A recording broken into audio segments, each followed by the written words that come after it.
आज मैं आपको उस भारत की यात्रा पर ले चलूंगा जिसे आज हम भारत कहते हैं, पर जिसकी आत्मा, जिसकी संस्कृति, जिसकी स्मृति हजारों वर्षों से लगातार धड़क रही है। इतिहास सिर्फ तिथियों और युद्धों का संग्रह नहीं होता। इतिहास वह आत्मा है जो एक सभ्यता को पहचान देती है। हमारा भारत कभी सिर्फ एक भूगोल नहीं था।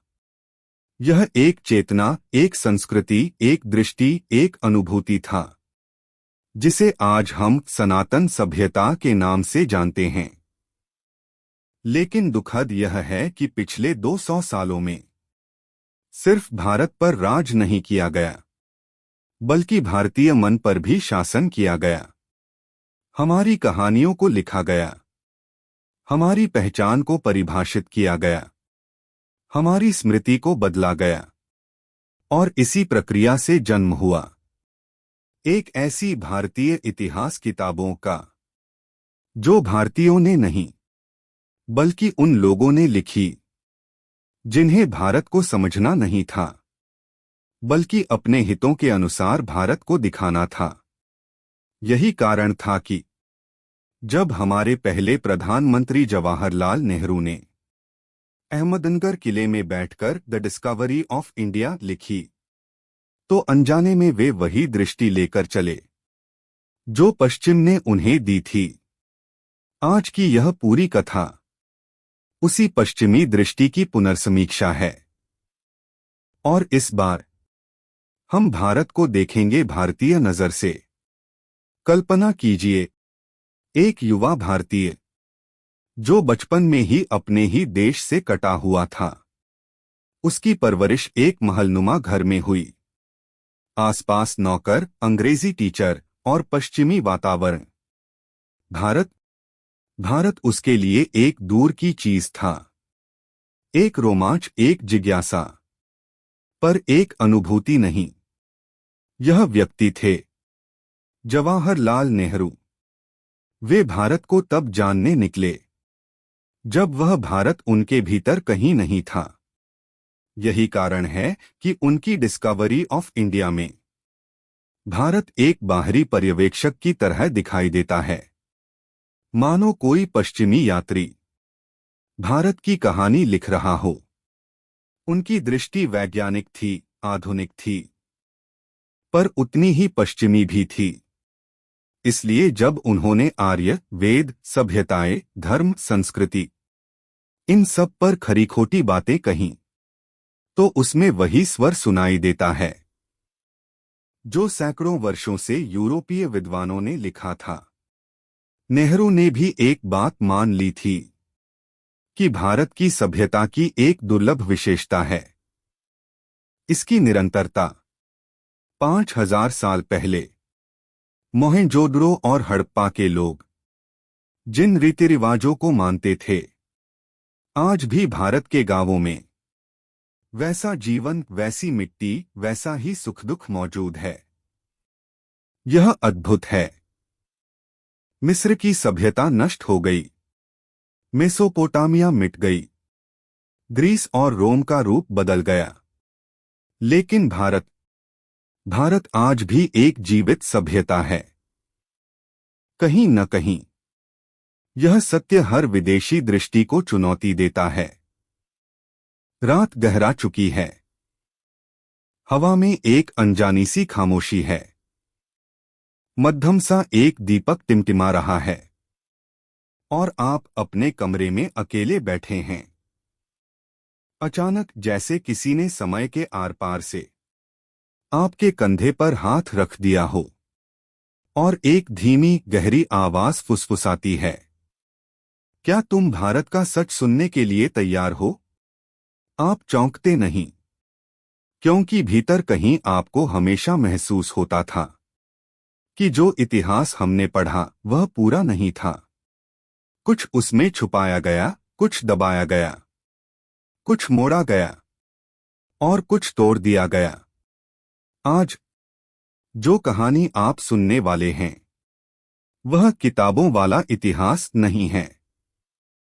यह वह इतिहास है जो धूल में दफन था, खुदाइयों में सांस ले रहा था, लाखों पूर्वजों की स्मृति में जिंदा था, पर जिसे सुनने से हमें सदियों तक रोका गया। आज की कहानी सिर्फ तथ्य नहीं है, यह विरासत है, यह स्वर है, यह हमारी आत्मा है। और जब यह आवाज बोलना शुरू करती है तो सुनने वाला सिर्फ सुनता नहीं, वह बदलता है। भारत एक अमर सभ्यता की धड़कन।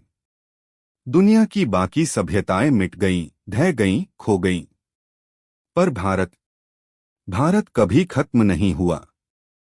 मिस्र के पिरामिड खड़े तो हैं, पर उनकी संस्कृति मर चुकी है। मेसोपोटामिया के अवशेष हैं, पर लोग नहीं। यूनान और रोम की महिमा इतिहास में है, पर दैनिक जीवन में नहीं। लेकिन भारत भारत सिर्फ इतिहास नहीं, भारत जीवित इतिहास है। यह वह सभ्यता है जो जल, हवा, भाषा, रीति, मंदिर, परंपराओं और एक साधारण भारतीय के रोजमर्रा के जीवन में आज भी सांस ले रही है। यह एक चमत्कार है जिसे आप तब महसूस करते हैं जब कोई बुजुर्ग गांव की चौपाल पर 5000 साल पुरानी कथा आज भी उसी भाव में सुनाता है जैसे वह कथा कल ही घटी हो। यही है भारत, एक निरंतरता, एक चेतना, एक धड़कन। और यही वह बात है जिसने 100 वर्षों तक पश्चिमी इतिहासकारों को परेशान किया, क्योंकि ऐसी सभ्यता जिसे मिटाया ही न जा सके, उसे समझाना, वर्गीकृत करना, काबू करना असंभव होता है। इसलिए उन्होंने भारत को बांटना शुरू किया, जाति में, नस्ल में, भाषा में, धर्म में, उत्तर में, दक्षिण में, आर्यों में, द्रविड़ों में। लेकिन भारत कभी बंटता नहीं। यह बात पश्चिम ने नहीं समझी, पर हमारे पूर्वज समझते थे जब आर्यों का झूठ गढ़ा गया। अब इतिहास की इस यात्रा में हम एक ऐसे मोड़ पर आते हैं जहां असली कहानी शुरू होती है। यह 18वीं 19वीं सदी की बात है। ब्रिटिश भारत पर शासन कर रहे थे। वे भारत की समृद्धि, दर्शन, आध्यात्म और विज्ञान देखकर स्तब्ध थे और असहज भी, क्योंकि एक तथ्य तो सामने ही था, भारतीय संस्कृति यूरोप से कहीं ज्यादा पुरानी है। और यह यूरोपीय अहंकार को स्वीकार नहीं था। तो उन्होंने एक सिद्धांत गढ़ा, आर्य आक्रमण सिद्धांत।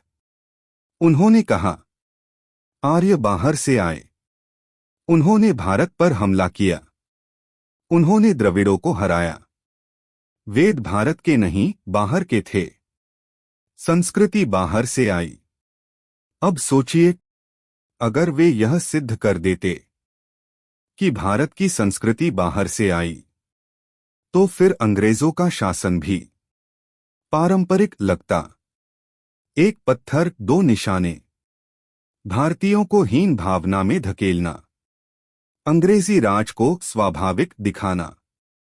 लेकिन जब सिंधु घाटी खुदी तो सच सामने आया। सिंधु सभ्यता एक ऐसा चमत्कार जिसने झूठ उजागर कर दिया।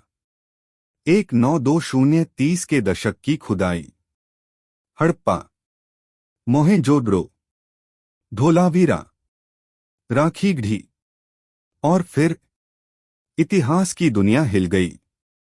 मिट्टी में छिपे हुए शहर निकले जो इतने विकसित थे कि यूरोप 3000 साल बाद भी उस स्तर पर नहीं था।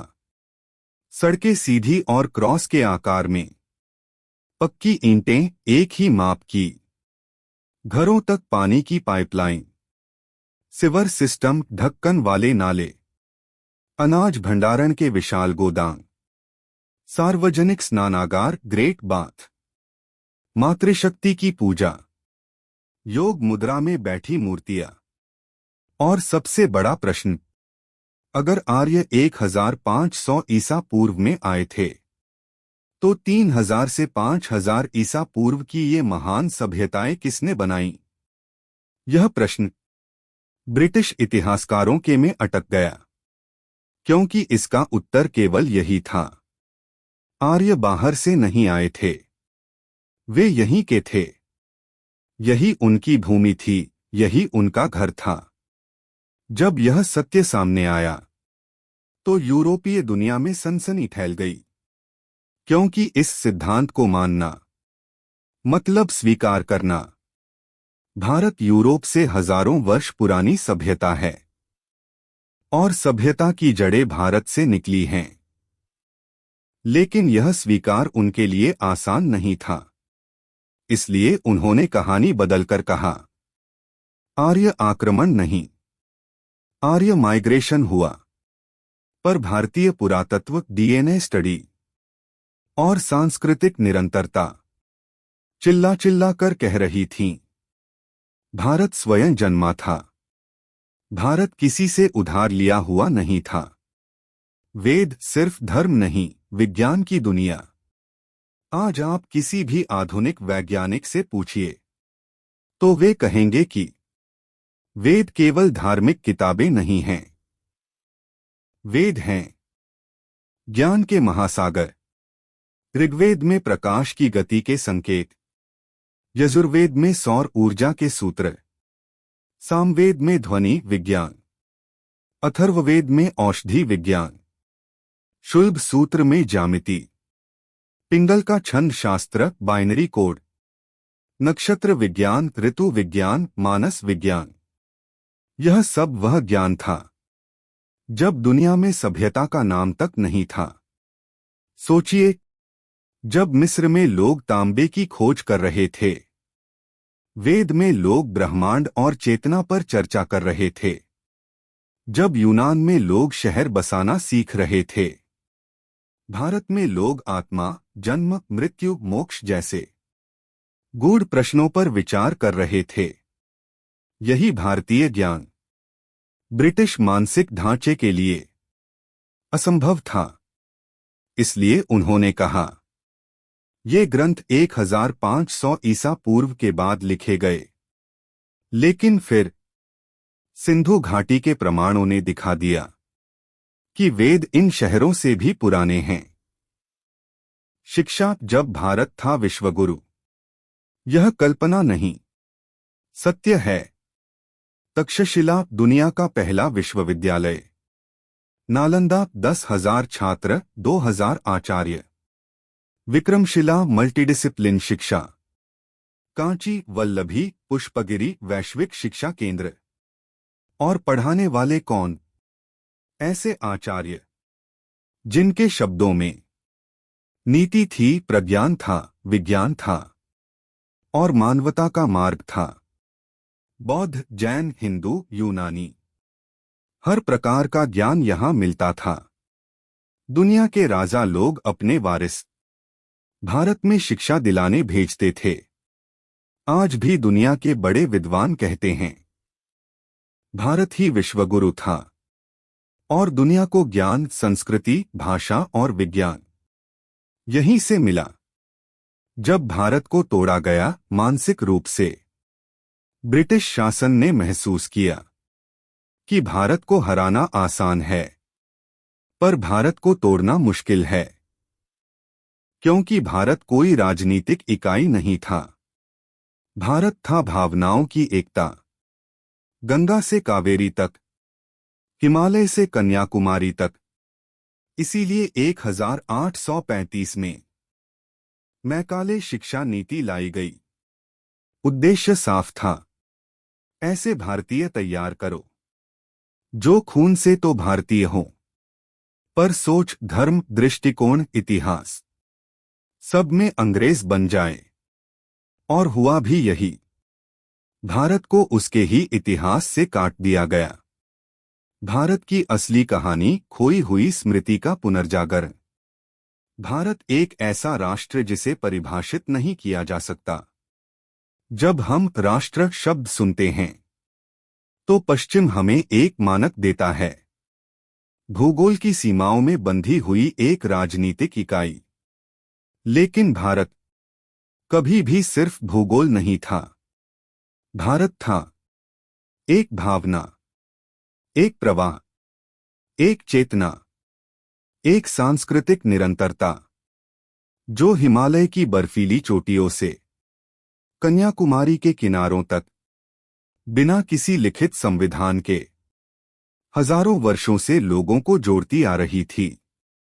आप किसी भी गांव चले जाइए, उत्तर हो या दक्षिण, पूर्व हो या पश्चिम, हर घर की दीवार पर कहीं ओम लिखा मिलेगा, कहीं दीपक जलता मिलेगा, कहीं तुलसी, कहीं वेद पाठ, कहीं रामकथा, कहीं भगवतम, कहीं कोई साधक योग कर रहा मिलेगा।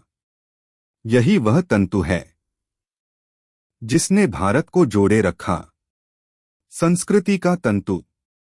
और यही कारण था कि हमारे शत्रु इस संस्कृति को काटना चाहते थे, क्योंकि जब तक भारत का मन टूटेगा नहीं, भारत को मिटाया नहीं जा सकता। भाषा एक अदृश्य सेतु। जब आप उत्तर भारत की भाषा सुनते हैं, संस्कृत के शब्दों का प्रवाह मिलता है। जब आप दक्षिण की भाषाएं सुनते हैं, वहां भी संस्कृत की जड़ें मौजूद मिलती हैं। तमिल द्रविड़ भाषा, तेलुगु द्रविड़ भाषा, कन्नड़ द्रविड़ भाषा, मलयालम द्रविड़ भाषा, पर इन सब में संस्कृत की इतनी गहरी छाप क्यों? क्योंकि संस्कृत सिर्फ भाषा नहीं। कल्पना कीजिए, यह भारत की रीढ़ थी, यह भारत की वैज्ञानिक भाषा थी, यह भारत की ज्ञान प्रणाली का माध्यम थी। दुनिया में कोई भी भाषा इतने परिष्कृत व्याकरण के साथ कभी पैदा नहीं हुई। पाणिनि का व्याकरण आज भी कंप्यूटर विज्ञान का आधार माना जाता है। एआई की भाषा संरचना से इसका मेल मिलता है। लेकिन हमें यह सिखाया गया कि संस्कृत उत्तर भारत की भाषा है, दक्षिण अलग है।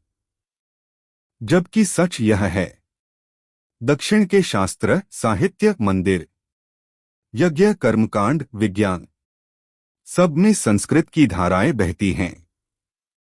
यह विभाजन की भाषा नहीं थी, यह एकता की भाषा थी। यह भारत को एक सूत्र में बांधने वाली ध्वनि थी। और यही तोड़ना औपनिवेशिक मानसिकता का सबसे बड़ा लक्ष्य था। वह झूठ जिसे नेहरू ने भी मान लिया। अब कहानी यहां और दिलचस्प हो जाती है। नेहरू पश्चिम में शिक्षित थे। उनकी पुस्तकों का आधार यूरोपीय विद्वान थे, जिन्होंने भारत को अपने नजरिए से देखा था, हमारे नजरिए से नहीं। इसलिए उनकी महान किताब डिस्कवरी ऑफ इंडिया में भारत की कथा है, पर वह भारतीय नहीं सुनाते। वह एक भारतीय की आवाज में पश्चिम की कहानी सुनाई देती है। उन्होंने भी वही माना जो उन्हें पढ़ाया गया। आर्य बाहर से आए, द्रविड़ दक्षिण के मूल निवासी, वेद बाद में आए। विविधता यानी विभाजन। भारत की एकता राजनीतिक थी, लेकिन भारत की एकता राजनीति से नहीं, आध्यात्मिकता से आई थी। यह बात वे भूल गए। नेहरू ने लिखा, भारत एक भौगोलिक कल्पना है, लेकिन भारत कभी कल्पना नहीं था। यह कठोर सत्य था, हमारी श्वास का हिस्सा। और इसीलिए सदियों तक भारत हर आक्रमण के बाद भी वैसा ही खड़ा रहा, क्योंकि राष्ट्र सीमाओं से नहीं, स्मृतियों से बनते हैं। और भारत की स्मृतियां अटूट थीं। जब भारत ने दुनिया को दिशा दी, यह वह अध्याय है जहां सुनने वाला दंग रह जाता है। जब दुनिया में लोग शिकार करना सीख रहे थे, भारत में लोग अंतरिक्ष माप रहे थे, ग्रहों की गति का अध्ययन कर रहे थे, औषधि विज्ञान कर रहे थे, गणितीय संख्याएं विकसित कर रहे थे, दर्शन और मनोविज्ञान पर विचार कर रहे थे, नगरों का शहरी नियोजन कर रहे थे। यूरोप में जब लोग कहते थे कि संख्या गिनना असंभव है, भारत ने शून्य दे दिया, जीरो, जिसने पूरी विज्ञान दुनिया को बदल दिया। यूरोप में जब शरीर के भीतर क्या है, यह जानना पाप माना जाता था, चरक, सुश्रुत और धन्वंतरी चिकित्सा के गहनतम विज्ञान पर ग्रंथ लिख रहे थे। यूरोप में जब समय को रेखीय लिनियर माना जाता था, भारत में समय को चक्र साइक्लिक माना गया, जो आधुनिक भौतिकी की अवधारणाओं से मेल खाता है। और तब दुनिया भारत को सिविलाइजेशन नहीं कहती थी, दुनिया उसे कहती थी द ग्रेट भारतीय नॉलेज सिस्टम, सनातन सभ्यता। भारत की सबसे बड़ी शक्ति सहिष्णुता नहीं, समावेशिता। अक्सर कहा जाता है भारत सहिष्णु है, लेकिन यह शब्द छोटा है। भारत सहिष्णु नहीं था, भारत था समावेशी। दोनों में फर्क है। सहिष्णुता मैं तुम्हें सहन कर रहा हूं, समावेशिता मैं और तुम मिलकर एक बने हैं। इसलिए यूनानी आए भारतीय बन गए, शक आए भारतीय बन गए, हुन आए भारतीय बन गए, कुषाण आए भारतीय बन गए, मुगल भी आए, पर जनता ने हमेशा अपनी संस्कृति जिंदा रखी।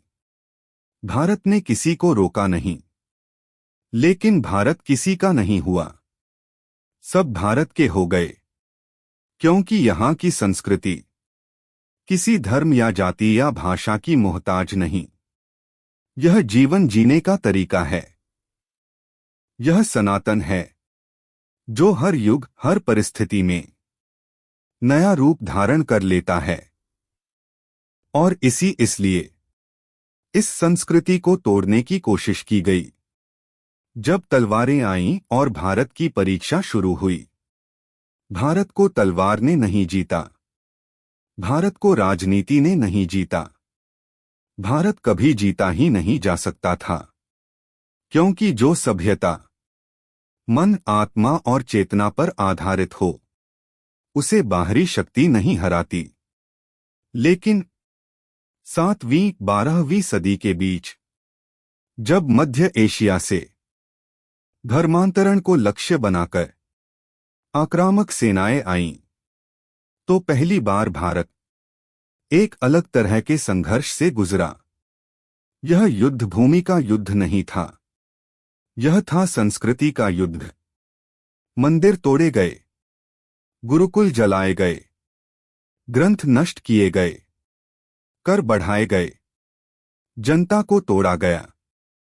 पर जो बात दुनिया नहीं समझ पाई, जितना दबाया गया, उतना ही भारत का मूल तेज उभरता गया। क्योंकि भारत तलवार से नहीं चलता था, भारत कर्म और धर्म से चलता था। जब अंग्रेज आए और असली विनाश शुरू हुआ, मुगलों ने भारत पर धर्मांतरण का दबाव बनाया, लेकिन भारत फिर भी जीवित रहा। पर अंग्रेजों ने वह किया जो कोई तलवार नहीं कर पाई थी। उन्होंने भारत के मन पर हमला किया। उन्होंने कहा, तुम्हारे पूर्वज मूर्ख थे, तुम्हारी भाषा पिछड़ी हुई है, तुम्हारी सभ्यता अंधविश्वासी है, तुम्हारी सांस्कृतिक पहचान एक भ्रम है। और ये सब किसके माध्यम से किया? शिक्षा के माध्यम से। मैकाले ने साफ कहा, हमें ऐसे भारतीय चाहिए जो खून से भारतीय हों, पर सोच से अंग्रेज। और तब भारत को उसके ही इतिहास से काट दिया गया। गुरुकुल खत्म, भारतीय पारंपरिक शिक्षा खत्म, संस्कृत को हटाकर अंग्रेजी लागू, भारत को बांटकर पढ़ाना, जाति की नई परिभाषा गढ़ना, आर्य द्रविड़ का झूठ फैलाना। यही वह क्षण था जब भारत की स्मृति पर पर्दा डाल दिया गया। लेकिन भारत की आत्मा अजेय है। इतना सब होने के बाद भी भारत खत्म नहीं हुआ, क्योंकि भारत तलवार का देश नहीं, बल्कि शब्द का देश है। और इस देश का शब्द आज भी जीवित है, क्योंकि वह शब्द है जिसकी ध्वनि ब्रह्मांड की धड़कन से मिलती है, क्योंकि वह शब्द है गायत्री, जो सूर्य की ऊर्जा को मानव चेतना में बदल देता है, क्योंकि वह शब्द है सनातन, जो किसी एक दौर का धर्म नहीं, बल्कि मानवता की जीवन प्रणाली है। इसीलिए भारत की खोज कभी खत्म नहीं होती। और आज जब हम इस कथा को सुनते हैं, तो यह सिर्फ ज्ञान नहीं, उद्धार है। हमारे अपने मन का, हमारी अपनी पहचान का, हमारी अपनी स्मृति का। भारत की स्मृतियों का वह वृक्ष जिसकी जड़ें दिखाई नहीं देती। कभी किसी पीपल के पेड़ को देखना, ऊपर ऊपर से कितना सादा, पर उसकी जड़ें धरती को भी चीरकर अदृश्य गहराई तक जाती हैं। भारत भी ऐसा ही है। ऊपर से आप जितना देख पाए, वह भारत का बहुत छोटा हिस्सा है। असली भारत जड़ों में है। इन जड़ों को न कोई आक्रमण काट सका, न कोई साम्राज्य, न कोई बादशाह। ये जड़ें इतनी पुरानी हैं कि समय भी इनके आगे ठहर जाता है। और उस समय की धूल में, उस स्मृति की परतों में हमारा इतिहास छुपा है। आज हम उसी धूल को धीरे धीरे झाड़ने वाले हैं। ऋषियों की वह सभा जहां ज्ञान पैदा हुआ था। अब आप अपने मन की आंखें बंद कीजिए और कल्पना कीजिए, घना जंगल, शांत वायुमंडल, उगते सूर्य की किरणें पेड़ों की शाखाओं के बीच से झर रही हैं। नदी किनारे बैठे ऋषि, हवा में धूप की सुगंध। वहां कोई पुस्तक नहीं, कोई नोट्स नहीं, कोई स्कूल नहीं। फिर भी वहीं रचे गए वेद, उपनिषद, गायत्री, ऋचा, सूक्त, कथावाचक धीमे स्वर में। बेटा, ये ग्रंथ लिखे नहीं गए, ये सुने गए, अनुभव किए गए, जिए गए। जब संसार के अन्य भाग अंधकार में डूबे थे, भारतीय ऋषि चेतना की सीमा पार कर ब्रह्मांड की लय को सुन रहे थे। यही कारण है कि भारतीय संस्कृति श्रुति पर आधारित है। जो सुना जाए, जो हृदय में ध्वनित हो, जो ज्ञान का शाश्वत सत्य हो। कोई भी सभ्यता यह गहराई नहीं समझ सकी, क्योंकि वेद किसी मनुष्य का लिखा हुआ शब्द नहीं, बल्कि मानव चेतना की प्रस्फुटन है। लोग कहते हैं भारत आध्यात्मिक था, पर यह बात अधूरी है। भारत अध्यात्म और विज्ञान का सबसे अद्भुत मिलन था। जब आप चरक संहिता खोलते हैं, तो उसमें आयुर्वेद ही नहीं मिलता, मनोविज्ञान मिलता है, सामाजिक विज्ञान मिलता है, शरीर का सूक्ष्म अध्ययन मिलता है। सुश्रुत, जिन्हें आधुनिक डॉक्टर, फादर ऑफ सर्जरी कहते हैं। उन्होंने नाड़ी का अध्ययन किया, नेत्रशल्य, कर्णशल्य, अस्थि जोड़ने की विधि, गर्भविज्ञान और 125 से अधिक शल्य चिकित्साएं लिखीं। और उस युग की ये बातें सिर्फ भारत में संभव थीं। क्यों? क्योंकि यहां ज्ञान किसी ईश्वर के भय से नहीं, प्रयोग से जन्मा था। भारत वह भूमि थी जहां ऋषि आंखें बंद करके नहीं, आंखें खोलकर सोचते थे। आपने सुना होगा, संस्कृत सबसे वैज्ञानिक भाषा है। लेकिन लोग यह नहीं जानते कि क्यों। कथावाचक जैसे शिष्य को समझाते हुए, संस्कृत व्याकरण को तुम भाषा मत समझो, इसे एक मशीन समझो जहां हर शब्द एक सूत्र के अनुसार निकलता है। पाणिनि ने 4000 सूत्रों से ऐसा व्याकरण बनाया जो आज के कंप्यूटर एल्गोरिदम से मेल खाता है। नासा के वैज्ञानिक संस्कृत का अध्ययन करते हैं क्योंकि उसमें भाषा की एम्बिग्यूटी नहीं होती। और यही कारण था कि भारत ज्ञान के मामले में दुनिया से हजारों साल आगे था। कोई भी आक्रमण इस ज्ञान को नहीं तोड़ सका। आज जो स्कूल तुम देखते हो, ब्लैक बोर्ड, कॉपी, किताबें, ये सब बहुत नए हैं। हमारे यहां शिक्षा जिंदगी से निकलती थी। भारतीय शिक्षा एकदम अलग थी।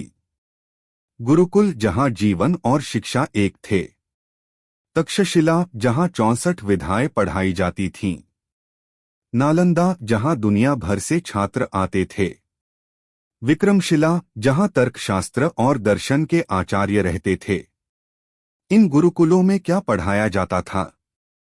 केवल धर्म नहीं, गणित, तर्क, राजनीति, कृषि, वैद्यक, खगोल, रसायन, अर्थशास्त्र, संगीत, शिल्प, धातु, नौकायन, सैन्य शास्त्र।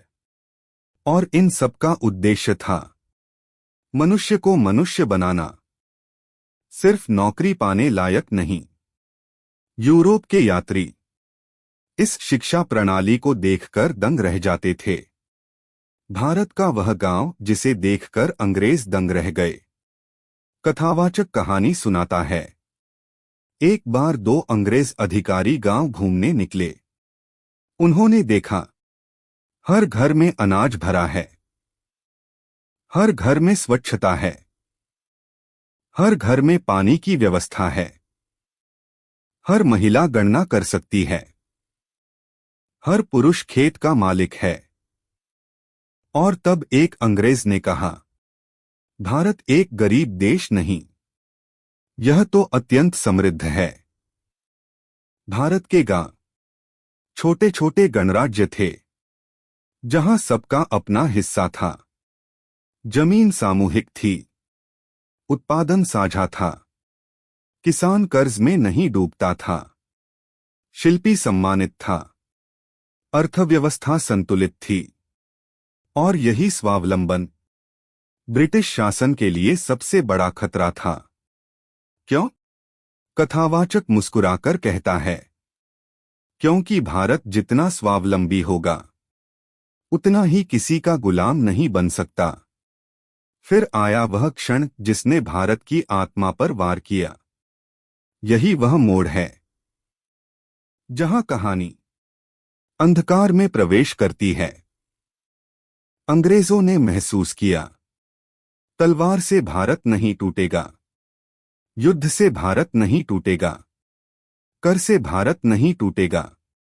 भारत टूटेगा विद्यालय से। हाँ, भारत को हराने की असली शुरुआत तलवार से नहीं, शिक्षा से हुई। 1835 में मैकाले का वह पापपूर्ण भाषण अभी भी इतिहास में जलता है। हमें ऐसे भारतीय चाहिए जो खून से भारतीय हों, लेकिन सोच से अंग्रेज। और यह एक वाक्य सबसे बड़ा हमला बन गया।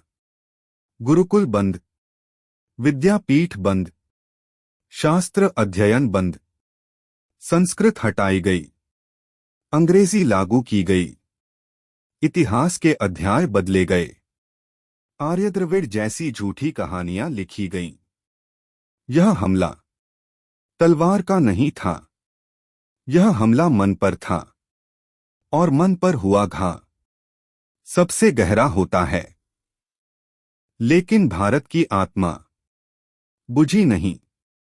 इतना सब होने के बाद भी भारत टूटा नहीं। कथावाचक जोर देकर कहता है, भारत कभी टूट ही नहीं सकता बेटा, क्योंकि भारत मिट्टी का नहीं, स्मृति का देश है।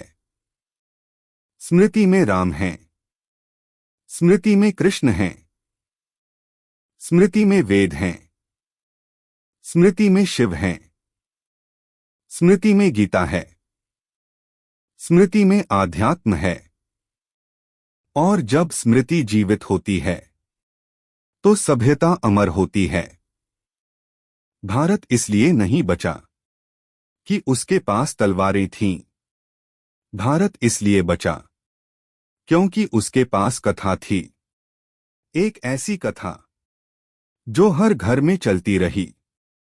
दादी की लोरी में, गांव के पुजारी के मंत्रों में, नदी किनारे साधक के ध्यान में, किसान के हल में, कारीगर के हथौड़े में, नर्तकी के घुंघरू में, विद्वान के शास्त्र में। यह कथा इतनी गहरी थी कि कोई भी शासन इसको खत्म नहीं कर पाया। अंधेरा जितना गहरा होता है, उजाला उतना तेज उभरता है। इतिहास में ऐसे कई क्षण आते हैं जब सभ्यताएं टूटती हुई लगती हैं। लगा था कि भारत का मन बिखर जाएगा। शिक्षा छिन गई, संस्कृति को पिछड़ा कहा गया, भाषाओं को तुच्छ बताया गया, गुरुकुल खत्म कर दिए गए और भारत की ज्ञान प्रणालियों पर एक भारी पर्दा डाल दिया गया। पर इतिहास हमेशा एक सत्य दोहराता है, अंधेरा चाहे कितना गहरा हो जाए, वह प्रकाश की जड़ें नहीं काट सकता। भारत की जड़ें कभी बाहर दिखाई नहीं दीं। वे गहरी थीं, शांत, धैर्यवान, अविचलित। और जब उन्हें दबाया गया तो उनका धैर्य और बढ़ता गया। जिस दिन पर्दा हटता है, सभ्यता फिर खड़ी हो जाती है। और अब कथा इसी मोड़ पर प्रवेश करती है। सभ्यता को कभी पराजित नहीं किया जा सकता, अधिकतम उसे मौन किया जा सकता है। कथावाचक की धीमी आवाज में, भारत कभी दास नहीं बना, भारत कभी कुचला नहीं गया, भारत अधिकतम मौन हुआ। और मौन हार नहीं होता, मौन स्मृति का गर्भ होता है।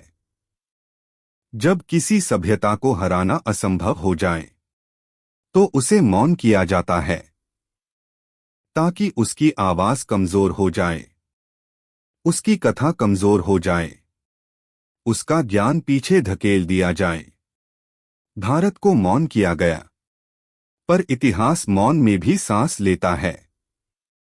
यह वही मौन था जहां पौराणिक कथाएं घर घर में बोली जा रही थीं, जहां पुरोहित वेदों के मंत्रों को गुप्त रूप से संरक्षित कर रहे थे, जहां गांवों के शिल्पी अपनी कला को चुपचाप आगे बढ़ा रहे थे, जहां साधक ध्यान में संस्कृति की अग्नि को बचाए हुए थे। मौन के भीतर भारत की आत्मा छिपी थी। और जब समय बदला, मौन ने गर्जना बनकर दुनिया को चौंका दिया। भारत के मंदिर सिर्फ पूजा स्थल नहीं, जीवित विश्वविद्यालय। कहानी अब भारत के मंदिरों की तरफ मुड़ती है। बहुतों को मंदिर सिर्फ एक धार्मिक स्थान लगता है, लेकिन भारतीय मंदिर कभी सिर्फ पूजा का स्थान नहीं थे। इनका असली काम था ज्ञान, गणित, खगोल, चिकित्सा, संगीत, नृत्य, साहित्य, वास्तुकला, सामाजिक प्रशासन। मंदिर एक विश्वविद्यालय थे, जहां पुजारी शिक्षक थे, मूर्ति प्रतीक थीं, शास्त्र पाठ्यक्रम थे और शिलालेख इतिहास की पुस्तकें। कथावाचक दृश्य का वर्णन करता है। कल्पना कीजिए, एक विशाल मंदिर का प्रांगण। सुबह की आरती के बाद वहां बच्चे खगोल सीख रहे हैं, किसी को ज्योतिष पढ़ाया जा रहा है, किसी को नृत्य, किसी को शास्त्र, किसी को वेद, किसी को संगीत। धातु विज्ञान के विद्यार्थी गरम भट्टी के पास अभ्यास कर रहे हैं। वास्तुकला के विद्यार्थी शिल्पियों से अनुपात सीख रहे हैं। औषधि के विद्यार्थी जड़ी बूटियों को पहचान रहे हैं। यह दृश्य सिर्फ इतिहास नहीं है, यह भारत की धड़कन है। और यही कारण था कि जब आक्रमणकारी आए, सबसे पहले मंदिर तोड़े गए, क्योंकि मंदिर ज्ञान थे और ज्ञान किसी भी साम्राज्य के लिए सबसे बड़ा खतरा होता है। भारत की स्मृति और संघर्ष तलवार से नहीं, तंत्र से लड़ा गया युद्ध। कई लोग सोचते हैं भारत हमेशा युद्धभूमि में हारा, पर सच यह है, भारत तलवार से बहुत कम हारा। भारत अधिकतर नीतियों से हारा। तलवार से लड़े युद्ध शरीर जीतते हैं, नीतियां मन जीत लेती हैं। भारत का असली संघर्ष मन के स्तर पर हुआ।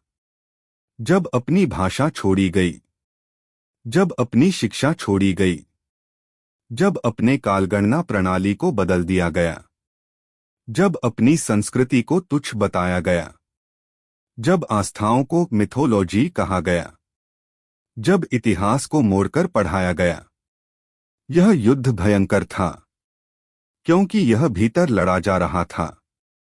एक बाहरी युद्ध में घाव दिखाई देते हैं, पर मानसिक युद्ध के घाव अदृश्य होते हैं, सबसे खतरनाक और सबसे गहरे। लेकिन भारत ने इन अदृश्य घावों के बावजूद विचार की परंपरा को जीवित रखा। जब भारत ने राष्ट्रवाद को नहीं, धर्म को नहीं, सांस्कृतिक चेतना को बचाया। यूरोप में राष्ट्र एक राजनीतिक शब्द है, पर भारत में राष्ट्र संस्कृति से बनता है। भारत का राष्ट्रवाद धर्म पर आधारित नहीं, भाषा पर आधारित नहीं, जाति पर आधारित नहीं, राजा पर आधारित नहीं। भारत का राष्ट्रवाद आत्मा से आता है। सर्वे भवन्तु सुखिनः, वसुधैव कुटुम्बकम्, अहिंसा परमो धर्मः, ऋतं सत्यं, अथातो ब्रह्म जिज्ञासा। ये वाक्य सिर्फ दर्शन नहीं, एक राष्ट्र की पहचान थे। भारत इसलिए जीवित रहा क्योंकि भारत की पहचान किसी शासन से नहीं, किसी भूगोल से नहीं, किसी जातीय समूह से नहीं, भारतीय चेतना से आती है। यह वही चेतना है जो मंदिर में भी है, नदी में भी है, सूत्रों में भी है, गीतों में भी है, लोक कथाओं में भी है, तेजस्वी युवा में भी है और शांत साधक में भी। जब स्वतंत्रता आई तो सिर्फ राज नहीं बदला, इतिहास का रुख भी बदल गया। कहानी अब स्वतंत्रता की ओर बढ़ती है। 1947 जिस दिन भारत आजाद हुआ, उस दिन सिर्फ सत्ता नहीं बदली, भारत के इतिहास के अध्याय बदलने की उम्मीद जागी। लोगों को लगा, अब भारत अपने इतिहास को अपने शब्दों में लिखेगा। पर ऐसा तुरंत नहीं हुआ। कई पुरानी धारणाएं वैसी ही रहीं। कई अध्याय उसी दृष्टि से परिभाषित किए गए जिनसे ब्रिटिश परिभाषित करते थे। लेकिन इतिहास में सत्य कभी रोका नहीं जा सकता। सत्य धीरे धीरे अपनी राह बनाता है। और आज वह सत्य फिर उभर रहा है। भारत का पुनर्जागरण, स्मृति की वापसी। आज भारत में इतिहास का एक नया दौर शुरू हो रहा है। डीएनए शोध बता रहा है, आर्य बाहर से नहीं आए थे। पुरातात्विक प्रमाण बता रहे हैं, भारत की सभ्यता 10,000 वर्ष पुरानी हो सकती है। वेदों का विज्ञान आधुनिक वैज्ञानिकों को चकित कर रहा है। आयुर्वेद दुनिया की नई चिकित्सा प्रणाली बन रहा है। योग ग्लोबल फेनोमेनन बन चुका है। नालंदा और तक्षशिला फिर से अध्ययन का विषय हैं। मंदिरों की शिल्पकला इंजीनियरिंग के नए रहस्य खोल रही है। भारत अपने ज्ञान को फिर से पहचान रहा है। यह पुनर्जागरण अचानक नहीं आया। यह उस स्मृति की वापसी है जो लंबे समय तक दबाई गई थी। जब सभ्यता अपनी जड़ों से जुड़ती है तो वह फिर अजेय हो जाती है। और आज का भारत उसी दिशा में खड़ा है। इतिहास में कुछ क्षण ऐसे आते हैं जब सभ्यता अपने अतीत की चरम गहराइयों से एक नई ज्योति लेकर बाहर निकलती है। आज का भारत वैसा ही एक क्षण जी रहा है। समय ऐसा बदल रहा है जैसे हजारों वर्षों बाद पुरातन स्मृतियां उठकर फिर से आधुनिकता के कंधे पर बैठना चाहती हूं। जो ज्ञान कभी जंगलों में ऋषियों द्वारा सुना गया था, आज वह प्रयोगशालाओं में वैज्ञानिकों द्वारा समझा जा रहा है। जो ध्यान गुफाओं में साधकों द्वारा किया जाता था, आज वह विश्व के चिकित्सकों द्वारा मानसिक स्वास्थ्य के उपचार में अपनाया जा रहा है। जो योग पहाड़ों की निस्तब्धता में जन्मा था, आज वह अरबों लोगों की जीवन शैली बन चुका है। यह पुनर्जन्म सिर्फ बाहरी नहीं, यह आत्मा का पुनर्जागरण है। कभी वेदों में लिखे गए सूक्ष्म सिद्धांत जिन्हें पश्चिम ने कथाएं कहा था, आज विज्ञान उन्हें नई भाषा में समझ रहा है। कण भौतिकी का सबसे बड़ा सिद्धांत स्ट्रिंग थ्योरी कहता है, सारा ब्रह्मांड कंपन से बना है। भारत कहता था, नाद ही ब्रह्मा है। आधुनिक न्यूरोसाइंस कहता है, ध्वनि मनुष्य की न्यूरॉन संरचना बदल सकती है। भारत कहता था, मंत्र चेतना को परिवर्तित करता है। क्वांटम फिजिक्स कहती है, दर्शक की उपस्थिति परिणाम को बदल देती है। उपनिषद कहते थे, दृष्टा ही जगत को जन्म देता है। यह संगम संयोग नहीं, सभ्यता की दूरदर्शिता है। जिसे कभी मिथक कहा गया, आज वही आधुनिक विज्ञान के सामने एक नया अध्याय खोल रहा है। भारत का आध्यात्म आधुनिक विश्व का मार्गदर्शक। दुनिया आज शांति खोज रही है, सुकून खोज रही है, मन की स्थिरता खोज रही है। और भारत वही सब प्रदान कर रहा है जो उसने हजारों वर्षों से साधा है। भारतीय आध्यात्म किसी धर्म की सीमा में बंधा नहीं। यह सार्वभौम है। यह कहता है, मानव मन का सुख बाहर की वस्तुओं में नहीं, अंदर की यात्रा में है। आज विश्व में माइंडफुलनेस एक तकनीक मानी जाती है, पर भारत में ध्यान, प्राणायाम, जप ये जीवन के अभिन्न अंग थे। यह मार्ग दुनिया की थकान का उपचार बन रहा है। आर्थिक रूप से भी भारत का पुनर्जागरण। इतिहासकार अक्सर कहते हैं, भारत आर्थिक दृष्टि से भी एक प्राचीन महाशक्ति था। कपास, जूट, मसाले, धातु, चिकित्सा, खगोल, नेविगेशन, गणित, कपड़ा, शिल्प। भारत उन क्षेत्रों में सर्वोच्च था जहां दुनिया कई शताब्दियों बाद पहुंची। आज वही भारत डिजिटल शक्ति बन रहा है। उसकी प्रौद्योगिकी, उसका नवाचार, उसकी युवा शक्ति दुनिया के भविष्य को दिशा दे रही है। यह पुनर्जागरण अचानक नहीं आया, यह निरंतरता की जीत है। भारत हमेशा सांस्कृतिक शक्ति था, अब फिर से आर्थिक शक्ति बन रहा है। भारत का सैन्य, वैज्ञानिक और अंतरिक्ष उत्थान। पुराने समय में भारत के पास धनुर्वेद, अस्त्र विद्या और युद्ध कला का गहन ज्ञान था।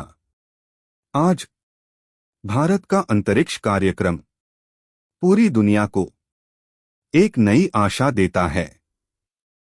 चंद्रयान, गगनयान, आदित्य मिशन, अंतरिक्ष मानचित्रण, रोवर, लैंडर, लॉन्च व्हीकल, ये सब भारत के उस कौशल की गवाही हैं जो कभी आकाश को नक्षत्रों से पढ़ लिया करता था और अब उसी दृष्टि को रॉकेट की लौ से फिर से लिखा जा रहा है।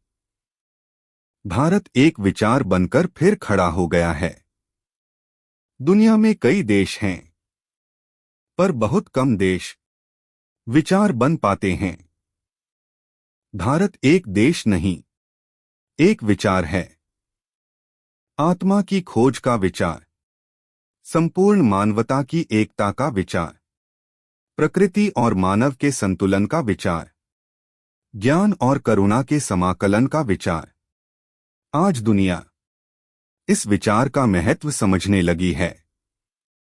सिलिकॉन वैली से लेकर टोक्यो तक, लंदन से लेकर न्यूयॉर्क तक, भारत की मानसिकता, भारत की संस्कृति, भारत का आध्यात्म, भारत की युवा शक्ति, भारत की तकनीक, सब विश्व को प्रभावित कर रहे हैं।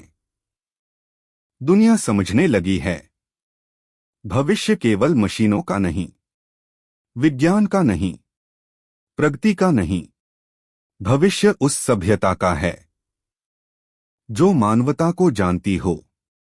और भारत मानवता का प्राचीनतम विद्यालय है। इतिहास एक वृत्त है, वह लौटता है, पर हर बार लौटकर एक नया मार्ग खोलता है। भारत आज अपने अतीत की ओर लौटते हुए भविष्य की ओर बढ़ रहा है। यह शायद मानव इतिहास का सबसे अनोखा क्षण है, जहां एक प्राचीन सभ्यता अपने सुनहरे अतीत को नई तकनीक की रोशनी में फिर से जीवित कर रही है। कथावाचक जैसे कह रहा हो, भारत आज फिर वही बनने जा रहा है जो वह हजारों वर्ष पहले था। ज्ञान का स्रोत, मानवता का मार्गदर्शक और जगत का नैतिक दीप। सभ्यता का चरम जब देश राष्ट्र से बढ़कर चेतना बन जाता है। एक देश भूगोल में सीमित होता है, एक राष्ट्र संस्कृति में विस्तृत होता है, पर एक सभ्यता चेतना बन जाती है। भारत चेतना है जो शरीर से नहीं मन से चलती है।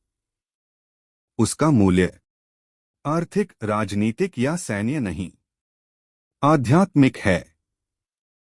यही कारण है कि भारत को मिटाने की सभी कोशिशें असफल रहीं। कोई भी विचारधारा भारत के गहरे दार्शनिक आधार को हिला नहीं सकी। और अब यह चेतना वैश्विक हो रही है। इतिहास की इस लंबी यात्रा में हमने देखा भारत कैसे जन्मा, कैसे बढ़ा, कैसे दुनिया को ज्ञान दिया, कैसे संघर्षों से गुजरा, कैसे मौन हुआ, कैसे फिर जागृत हुआ और कैसे अब भविष्य की ओर बढ़ रहा है।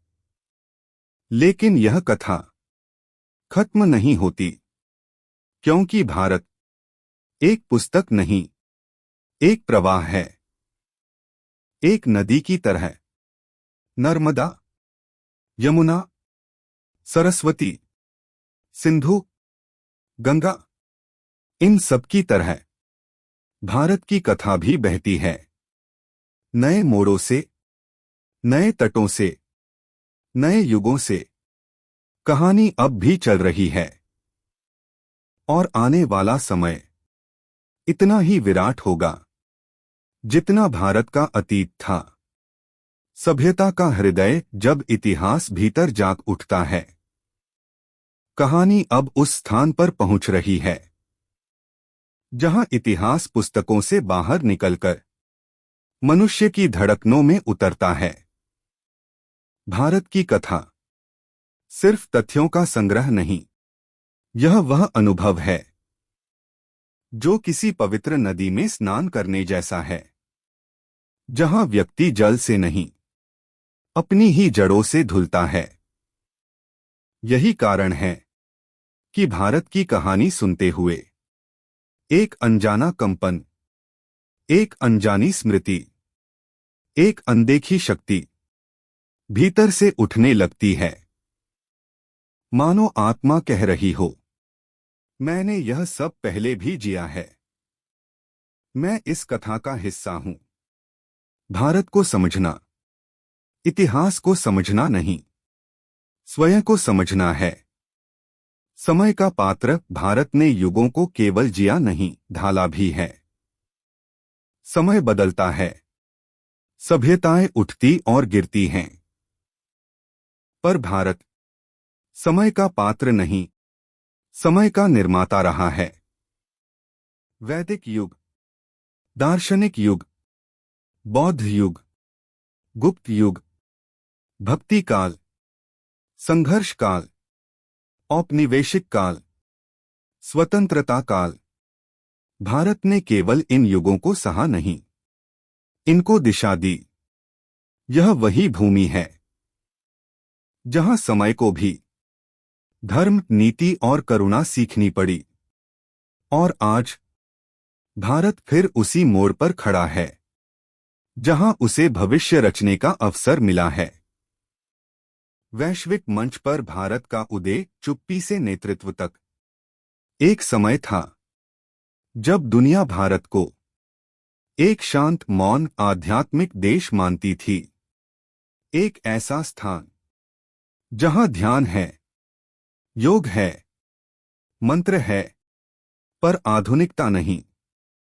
पर आज जिस भारत को दुनिया देख रही है, वह कुछ और ही है। सबसे तेज बढ़ती अर्थव्यवस्थाओं में से एक, विश्व का तकनीकी केंद्र, अंतरिक्ष विज्ञान का अग्रणी, सैन्य क्षमता का उभार, डिजिटल क्रांति, वैश्विक कूटनीति में निर्णायक भूमिका, युवा शक्ति की अप्रतिम ऊर्जा। भारत अब वैश्विक राजनीति का अनुसरण नहीं कर रहा, भारत उसका नेतृत्व कर रहा है। जिस राष्ट्र को कभी दबाया गया, आज वही राष्ट्र विश्व को नया मार्ग दिखा रहा है। भारत की संस्कृति दुनिया को जोड़ने वाली सबसे प्राचीन आवाज। दुनिया की कई सभ्यताएं विचारों में टकराती हैं, मूल्यों में विभाजित होती हैं, धर्मों में बंट जाती हैं। भारत विरोध नहीं, संगम की भूमि है। आज विश्व समझ रहा है, संघर्ष समाधान में गीता उपयोगी है। योग मानसिक संतुलन की कुंजी है। आयुर्वेद भविष्य की चिकित्सा है। भारतीय परिवार प्रणाली सामाजिक स्थिरता देती है। भारतीय दर्शन वैश्विक मुद्दों का उत्तर देता है। सनातन दृष्टि एनवायरनमेंट का सर्वोच्च मॉडल है। दुनिया टूट रही है, भारत जोड़ रहा है। और यह जुड़ा किसी राजनीति का नहीं, मानवता का है। किसी भी सभ्यता का भविष्य उसकी युवा पीढ़ी में रहता है। आज का भारतीय युवा पहले की पीढ़ियों की तरह किसी एक दिशा में बंधा नहीं। वह बहुआयामी है। वह तकनीक समझता है और भगवद गीता भी। वह स्टार्टअप बनाता है और योग भी करता है। वह दुनिया घूमता है और अपनी मिट्टी के लिए लड़ता भी है।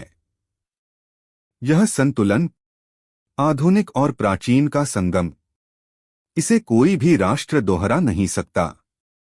भारत की युवा ऊर्जा आज दुनिया की सबसे बड़ी शक्ति है। यह ऊर्जा अगर संस्कृति के साथ जुड़ जाए तो भारत को रोकने वाली कोई शक्ति नहीं। भारत की पहचान सिर्फ आध्यात्मिकता तक सीमित नहीं। यह वो भूमि है जहां युद्ध और ज्ञान दोनों को समान महत्व मिला। कृष्ण ने गीता में कहा, धर्म की रक्षा में युद्ध भी आवश्यक है।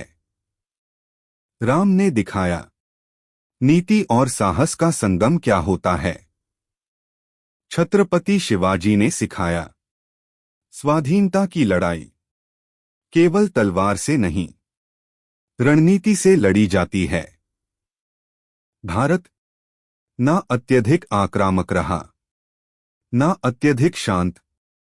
भारत संतुलन की भूमि है। आध्यात्मिकता अगर भटक जाए तो कमजोरी बनती है। युद्ध यदि उद्देश्यों से हट जाए तो अहंकार बनता है। भारत दोनों को मिलाकर एक गहरा संदेश देता है। शक्ति और शांति दोनों जीवन की आवश्यक दिशाएं हैं। भारत का लक्ष्य कभी भी बाहरी विजय नहीं रहा। भारत का लक्ष्य रहा है स्वयं की विजय। बौद्धों ने कहा, 4 आर्य सत्य जीवन को समझने का मार्ग हैं। जैनों ने कहा, अहिंसा ही जीवन की पराकाष्ठा है। वेदों ने कहा, सत्य ही ब्रह्मा है। गीता ने कहा, धर्म वही जो कर्म में प्रकट हो। उपनिषदों ने कहा, आत्मा ही परम सत्य है।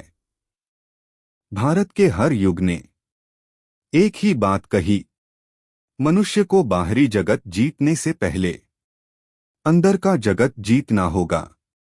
यह समग्रता भारत का विश्व को दिया सबसे बड़ा उपहार है। वह क्षण जहां इतिहास और भविष्य एक दूसरे को गले लगाते हैं। अब कथा अपने चरम की ओर बढ़ती है। कल्पना कीजिए, एक विशाल सूर्योदय, नया सूर्य उग रहा है। क्षितिज पर सुनहरी रोशनी फैल रही है। हवा में एक अनजाना सा उत्साह है। और इस प्रकाश में भारत की आकृति उभर रही है। प्राचीन पर नई, अति पुरातन पर भविष्यवादी। धरती की सबसे पुरानी सभ्यता अब फिर से दुनिया को दिशा देने के लिए तैयार है। यह दृश्य इतिहास का नहीं, भविष्य का है। भविष्य की संकल्पना, भारत की अगली उड़ान। आगामी वर्षों में भारत केवल विकास नहीं करेगा, भारत दिशा देगा। विज्ञान में, अंतरिक्ष में, संस्कृति में, वैश्विक कूटनीति में, पर्यावरण संतुलन में, मानवता के आध्यात्मिक उत्थान में। क्योंकि भारत का उद्देश्य सिर्फ बढ़ना नहीं, उठाना है।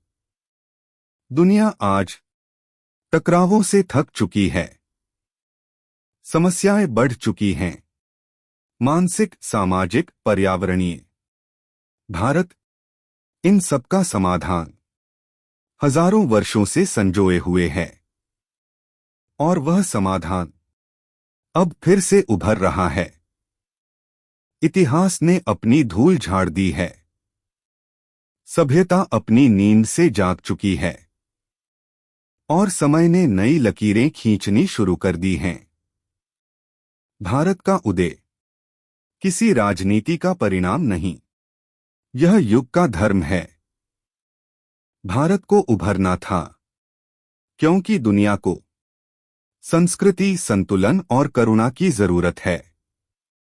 भारत को उठना था क्योंकि मानवता अपने उत्तर खोज रही है।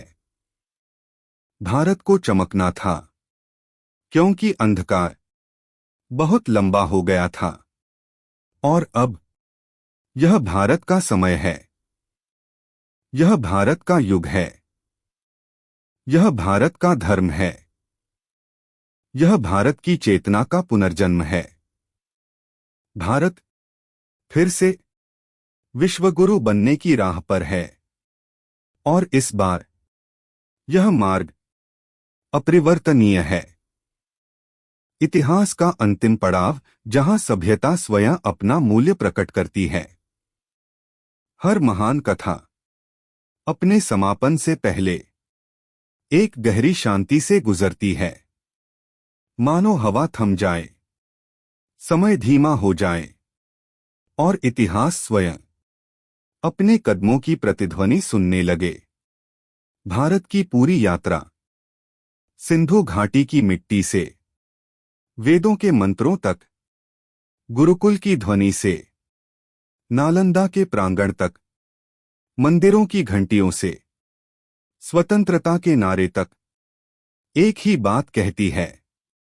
भारत टूटा नहीं, भारत झुका नहीं, भारत थमा नहीं, भारत सोया नहीं, भारत बिखरा नहीं, भारत केवल रहा। और यह रहना किसी राष्ट्र की सबसे बड़ी जीत होती है। जब एक सभ्यता अपनी कहानी खुद लिखने लौटती है। सदियां बीती, किताबें बदलीं, शासक बदले, कानून बदले, युग बदले, पर एक चीज नहीं बदली, भारत की अपनी दृष्टि। दुनिया ने भारत को कभी बाहरी चश्मों से पढ़ा, कभी उपनिवेशों की भाषा में, कभी विजेताओं की कलम से, पर आज पहली बार भारत अपनी कहानी खुद लिख रहा है। यह सिर्फ इतिहास का सुधरना नहीं, यह आत्मा का पुनर्जीवन है। जब कोई सभ्यता अपनी कथा खुद सुनाती है, तो उसमें गर्व होता है, साहस होता है, सम्मान होता है, और सत्य की शक्ति होती है। वेद जो शुरुआत भी हैं और अंत भी। आज दुनिया आगे बढ़ चुकी है, पर भारत जानता है, शुरुआत वही है जहां मनुष्य स्वयं को देखना शुरू करता है। वेद केवल पुस्तकें नहीं, मानव चेतना की पहली भाषा हैं। जब ऋषि कहते थे अयं आत्मा ब्रह्मा, तो वे कुछ पढ़ नहीं रहे थे, वे अपने भीतर के ब्रह्मांड को देख रहे थे। आज लाखों वैज्ञानिक क्वांटम क्षेत्र में वही खोज कर रहे हैं जो उपनिषद पहले ही कह चुके हैं। दुनिया वैसी नहीं जैसा उसे देखा जाता है। दुनिया वैसी है जैसा देखने वाला उसे देखता है। यह दर्शन एक सभ्यता को कभी भी पराजित नहीं होने देता, क्योंकि जो अपने भीतर ब्रह्मांड देखता है वह पृथ्वी के किसी भी तूफान से नहीं डरता। अगर इतिहास एक नदी है तो गीता उसका प्रकाश। युद्धभूमि में बोला गया यह संवाद किसी धर्म, जाति, समय से बंधा नहीं। यह मानव मन का दर्पण है। जब दुनिया भटकती है, गीता दिशा देती है। जब मन डगमगाता है, गीता संतुलन देती है। जब जीवन संघर्ष से भर जाता है, गीता कहती है, कर्म करते चलो, पर स्वयं को कर्म से ऊपर उठाओ। यह संदेश भारत को अजेय बनाता है। रामायण और महाभारत सभ्यता की आत्मकथाएं। रामायण और महाभारत सिर्फ महाकाव्य नहीं, ये भारत की आत्मा की जीवनी हैं। रामायण में धैर्य, संतुलन, मर्यादा, कर्तव्य। महाभारत में धर्म, न्याय, नीति, साहस। ये कथाएं एक दूसरे से मुकाबला नहीं करती, ये एक दूसरे को पूर्ण बनाती हैं। क्योंकि भारत जानता है, मनुष्य सिर्फ जीतने नहीं आया, मनुष्य सीखने आया है। और यही सीख भारत को अनोखा बनाती है। मंदिर जहां पत्थर बोलते हैं और खामोशी गाती है। प्राचीन भारतीयों ने मंदिरों को सिर्फ ईश्वर की मूर्ति नहीं रखा, उन्होंने मंदिरों को ब्रह्मांड का मानचित्र बनाया। हर पत्थर एक सूत्र है, हर घंटी एक ध्वनि है, हर शिल्प एक दार्शनिक संदेश है। खजुराहो, कोणार्क, बृहदेश्वर, केदार, सोमनाथ, अंगकोर, रानी की वाव, चोल नृत्य कक्ष, अजंता एलोरा, इन सब में एक ही बात छिपी है, कला, विज्ञान और आध्यात्म। जब एक दूसरे में घुल जाते हैं तभी सभ्यता महान बनती है। भारत ने यह घोल सदियों तक तैयार किया, और यही मंदिर आगामी पीढ़ियों को स्मरण कराएंगे कि भारत हमेशा सृजन की भूमि रहा है। भारत को समझना राजनीति से नहीं, भूगोल से नहीं, धर्म से नहीं, अर्थव्यवस्था से नहीं, भारत को चेतना से समझना पड़ता है।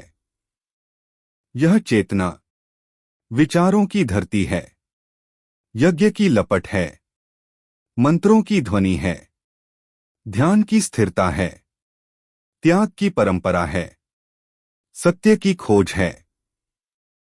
यह चेतना हर युग में नए रूप में प्रकट होती है, कभी कृष्ण बनकर, कभी बुद्ध बनकर, कभी महावीर बनकर, कभी गुरु नानक बनकर, कभी विवेकानंद बनकर। यह वही चेतना आज के भारत में नई ऊर्जा के साथ जाग रही है। भविष्य का भारत जहां तकनीक और परंपरा एक साथ खड़ी होंगी। आने वाले वर्षों में भारत दुनिया को यह दिखाने वाला है कि आधुनिकता और आध्यात्म विरोधी नहीं, सहयोगी हैं। एआई पर काम करने वाला वैज्ञानिक योग भी करेगा, रॉकेट उड़ाने वाला इंजीनियर गीता भी पढ़ेगा, वैश्विक मंच का कूटनीतिज्ञ उपनिषद भी समझेगा, तकनीक का उद्यमी आयुर्वेद को अपनाएगा। यह वह मॉडल है जो दुनिया ने कभी नहीं देखा। भारत आधुनिक नहीं बनेगा, भारत आधुनिकता को अपने ढंग से ढालेगा, और यही होगी उसकी अगली विजय। इतिहास ने लंबी यात्रा की। वेद, उपनिषद, शास्त्र, कला, साहित्य, मंदिर, गुरुकुल, संगीत, योग, विज्ञान, संघर्ष, पुनर्जागरण, इन सब ने एक ही संदेश दिया। भारत एक स्थान नहीं, भारत एक संभावना है। प्रत्येक मनुष्य के भीतर एक भारत छुपा है, जो सत्य चाहता है, जो प्रकाश चाहता है, जो करुणा चाहता है, जो ज्ञान चाहता है। जब यह अंतःकरण का भारत जाग जाता है, तब सभ्यता वास्तव में पुनर्जन्म लेती है। एक दिया बुझता है, पर अंधेरा नहीं होता, क्योंकि उस दिए की लौ किसी और दीपक में पहले ही पहुंच चुकी होती है। भारत की कथा भी ऐसी ही है। वह कभी समाप्त नहीं होती, वह केवल आगे बढ़ती है। हर पीढ़ी इस कथा में अपना एक अध्याय जोड़ती है। आज यह कथा आपके सामने कही गई, कल कोई और इसे आगे बढ़ाएगा, पर भारत यहीं रहेगा, सदा, अविराम, अमिट, अनंत। एक गहन निस्तब्धता छाई है, मानो हजारों वर्षों की यात्रा क्षण भर के लिए ठहर गई हो। सामने एक विस्तृत मैदान है, आकाश धीरे धीरे नीला हो रहा है, क्षितिज पर कोमल रोशनी फैल रही है, और उस मैदान में भारत खड़ा है। वस्त्र नहीं, मूर्त रूप नहीं, मानव रूप नहीं, एक अमूर्त आकृति जो सभ्यता की आत्मा है। उसकी आंखों में अतीत की छाया भी है और भविष्य की चमक भी। कथावाचक धीमी आवाज में कहता है, यह वह क्षण है जहां इतिहास सांस लेता है और भविष्य उस सांस में जन्म लेता है। जो टूट गया था वह नया होकर लौटा। भारत की यात्रा में बहुत कुछ खोया गया। पुस्तकालय जले, मंदिर ढहे, राज्य बदले, नक्शे बदले, कानून बदले, अर्थव्यवस्थाएं टूटीं, सम्राट गायब हुए, विचारधाराएं बदलीं। कई बार लगा अब शायद भारत बिखर जाएगा, पर हर बार कुछ अनदेखी शक्ति भीतर से उठकर कहती रही, नहीं, यह भूमि कभी खाली नहीं होगी, यह कथा कभी रुकेगी नहीं। और हर बार भारत फिर खड़ा हुआ, कभी भक्ति के रूप में, कभी संतों के रूप में, कभी स्वतंत्रता की आवाज में, कभी ज्ञान के पुनर्जागरण में, और आज आधुनिक आत्मविश्वास में। वह अनकहा सत्य, भारत को कभी जीता नहीं जा सका। इतिहास में बहुत साम्राज्य, बहुत तलवारें, बहुत झंडे, बहुत घोषणाएं आए और गए। उन्होंने भारत को कमजोर भी किया, बदला भी, डराया भी, पर वे एक बात कभी नहीं समझ पाए। भारत पहाड़ों की तरह खड़ा देश नहीं, भारत नदियों की तरह बहती संस्कृति नहीं, भारत किलों की तरह सुरक्षित साम्राज्य नहीं। भारत एक विचार है, और विचारों को ना मिटाया जा सकता है, ना बांधा जा सकता है, ना जीता जा सकता है। जहां भी एक मन सत्य की खोज करता है, वहां भारत होता है। अंतिम उत्तर, भारत क्यों फिर जागा? लंबे समय बाद आज भारत फिर उठ रहा है, पर यह महज विकास नहीं, यह आत्मा का पुनर्जागरण है। क्यों? क्योंकि दुनिया अपने उत्तर खो चुकी है। विज्ञान आगे बढ़ा, पर मन पीछे छूट गया। तकनीक ऊंची हुई, पर हृदय खाली हो गया। अर्थव्यवस्था फूली, पर जीवन थक गया। और ऐसे समय में भारत वह उत्तर बन रहा है जो दुनिया भूल चुकी थी। उन्नति वहीं पूरी होती है जहां बाहरी विकास के साथ भीतरी शांति जुड़ी हो। भारत का युग किसी विजय का परिणाम नहीं, यह आवश्यकता का परिणाम है। दुनिया को भारत की जरूरत है। एक दीपक ज्योतित होता है और प्रकाश आगे बढ़ता है।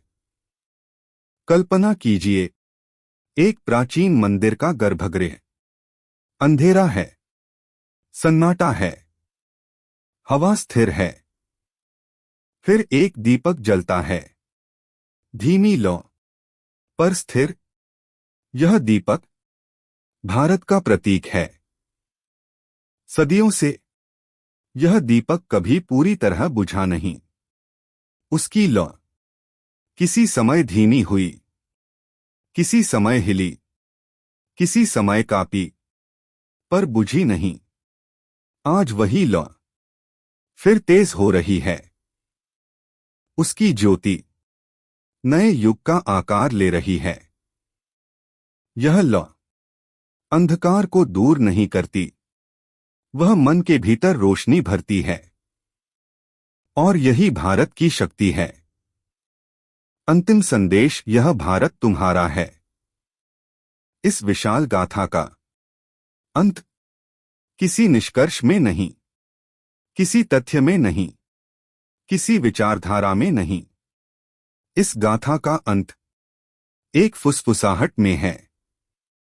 कथावाचक धीरे से कहता है, भारत किसी भूगोल का नाम नहीं, भारत एक स्मृति है जो हर मनुष्य में छिपी है।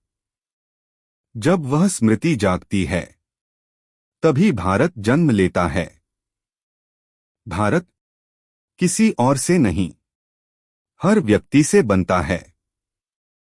उसकी सोच से, उसकी करुणा से, उसकी संस्कृति से, उसकी जिज्ञासा से, उसके प्रकाश से। यह कथा आपके बाहर नहीं, आपके भीतर समाप्त होती है। अब कथा पूरी हो चुकी है। सफर अपने अंतिम पड़ाव पर पहुंच चुका है। पर भारत कभी समाप्त नहीं होता। हर दिन वह नया जन्म लेता है। नई चुनौतियों में, नई सफलताओं में, नई पीढ़ियों में, नए स्वप्नों में। एक दीपक से दूसरे दीपक तक जो रोशनी जाती है, वही भारत है। एक पीढ़ी से दूसरी पीढ़ी तक जो प्रश्न और उत्तर जाते हैं, वही भारत है। और जब किसी मन में पहली बार यह विचार उठता है, मैं कौन हूं, उस प्रश्न की पहली प्रतिध्वनि भी भारत ही है।